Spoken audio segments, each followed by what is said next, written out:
Je vous parlais dans la partie 1 des risques que pourraient rencontrer les comédiens de doublage et les studios face au développement des IA. Mais quelle solution, selon moi, pour les comédiens de doublage? Il y a à mon sens deux manières de réagir. La première, militer pour la non-utilisation des IA dans ces métiers. Alors c'est une bonne chose, mais c'est très limité pour moi comme solution. Je vous le dis, vu le gain financier que l'utilisation des IA va apporter aux producteurs de films et séries, ce combat sera peine perdue. D'autant plus qu'un studio qui se refusera à utiliser des outils IA dès leur mise à disposition prendra des mois, voire des années de retard sur ses concurrents, ce qui pour certains sonnera le glas. La deuxième solution, tirer parti de l'utilisation des IA pour créer une source de revenus via des droits d'auteur. Et c'est là où les comédiens de doublage pourraient tirer leur épingle du jeu. En gros, donner le droit à des studios ou des créateurs de logiciels de synthétiser leur voix, moyennant des droits d'auteur à chaque utilisation de leur voix. Et bien sûr, durant l'exploitation de l'œuvre dans laquelle elle apparaît. Alors cette solution a plusieurs avantages. Déjà, le comédien ou la comédienne touche de l'argent quasi en continu, qu'elle soit en studio ou pas. Bien sûr, la rémunération ne sera pas aussi haute par utilisation qu'un enregistrement en studio, mais si le nombre d'utilisations est conséquent, cela pourrait être malgré tout intéressant. Ensuite, si la personne venait à mourir, sa voix pourrait continuer à être utilisée et rapporterait des revenus à sa famille et enfants. La seule chose à veiller est que ce droit d'utilisation ne soit pas soumis au droit d'auteur classique. C'est-à-dire que le timbre de la personne, qui n'est pas réellement une création en tant que telle, je parle de l'aspect physique de la voix et non de l'acting, ne tombe pas dans le domaine public après un certain nombre d'années, histoire que ses descendants puissent continuer à en vivre ad vitam aeternam. Ensuite, un acteur ou un personnage donné pourra toujours avoir le même timbre même si le comédien n'est pas disponible. Mais il y a plusieurs points négatifs à cette solution. Déjà, comme les IA sont encore incapables de jouer, il faudra des comédiens pour jouer pour elles.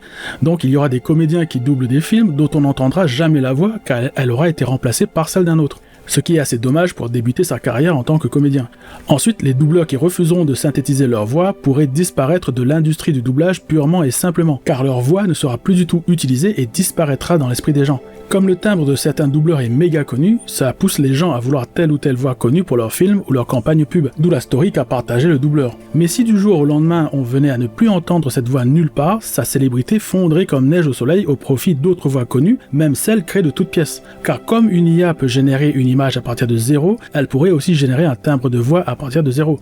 Enfin, il y a un dernier danger qui menace les comédiens de doublage, l'authenticité.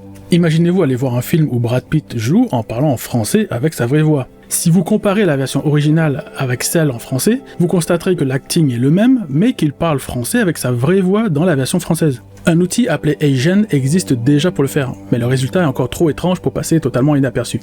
Mais une fois que ces outils seront plus performants en termes de réalisme, ça pourrait pousser les producteurs et studios à utiliser des IA pour garder le côté authentique, entre guillemets, de l'œuvre.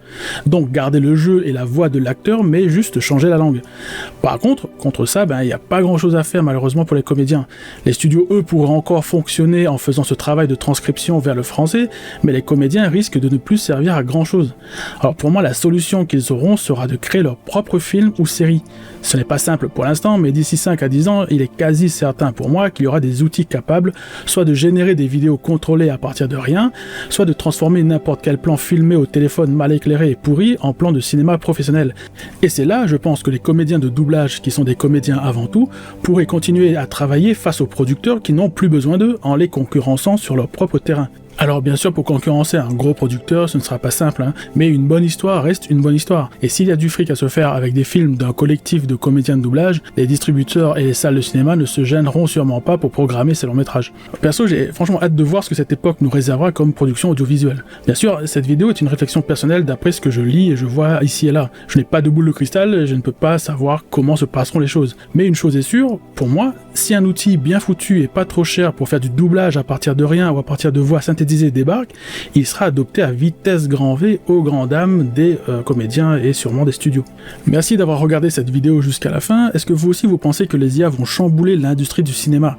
Pensez-vous que cela sera préjudiciable pour les comédiens de doublage? Dites-le moi en commentaire. Merci pour votre attention, abonnez-vous pour plus de contenu et rendez-vous à la prochaine vidéo.